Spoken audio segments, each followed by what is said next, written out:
Bonjour, donc je m'appelle Clément Pozac, je suis technicien machiniste.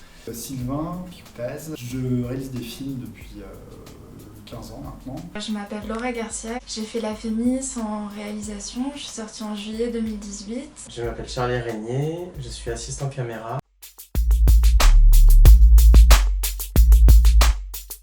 Le chef machiniste d'un court-métrage ou d'un long-métrage va, à l'issue des repérages, organiser des listes de matériel. Il va aussi anticiper la sécurité de chaque installation et tous les mouvements de caméra. Moi, être réalisateur en préparation, c'est être capable de communiquer ses idées.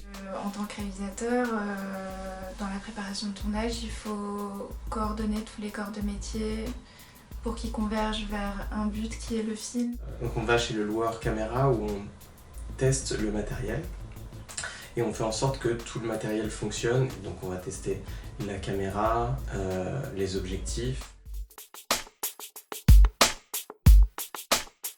Un plan de travail qui va permettre au département mise en scène de définir qu'est-ce qu'on tourne quand et avec quels moyens, avec qui. C'est un document qui est très important vu que c'est un lien de communication avec toute l'équipe. J'utilise évidemment le scénario.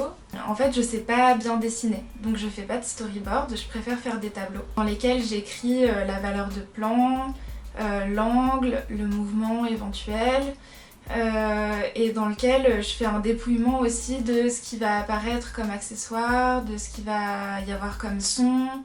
Donc moi, les documents que je vais recevoir en amont du tournage, c'est un scénario et un plan de travail. Moi, à la caméra, je vais réfléchir s'il y a des travelling, si on parle de mouvement de caméra ou des choses comme ça.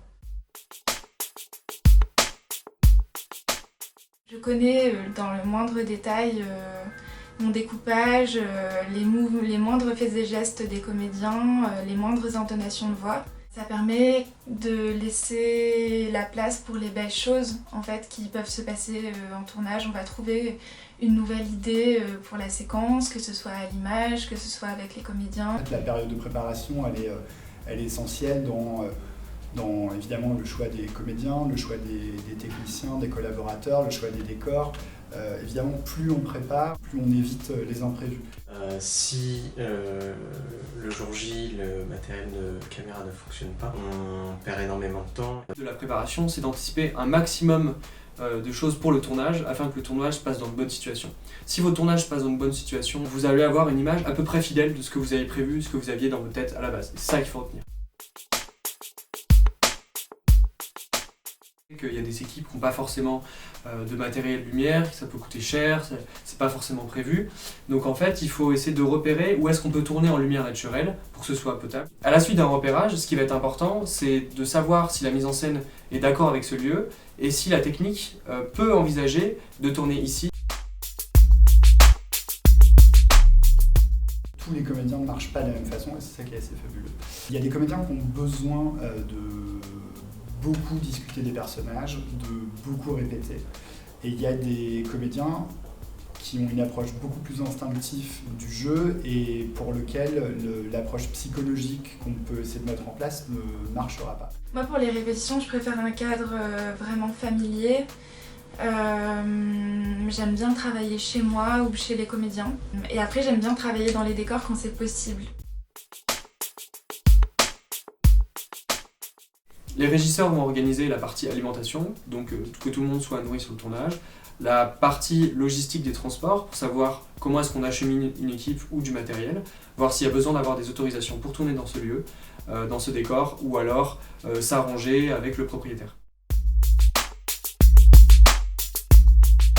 Munissez-vous d'un petit zoom ou d'un petit enregistreur avec un technicien BTS, vous pouvez en trouver. La mise en scène du son, il ne faut pas l'oublier, il faut la considérer en fait au même pied d'égalité que l'image. De bien préparer. Avoir en tête tous les imprévus pour, quoi qu'il arrive, être prêt. Petite citation qu'on m'avait donnée, c'était « Better be safe than sorry ». Vous êtes organisé dans la préparation, plus les gens seront contents parce que vous allez avoir moins de retard possible, vos comédiens vont être contents parce que ce sera bien organisé, ils vont être bien reçus. C'est des petits détails qui font qu'on passe un bon tournage, qu'on peut boire une bière à la fin de la journée. Enfin, c'est bête, mais c'est trop bien. Donc une bonne préparation.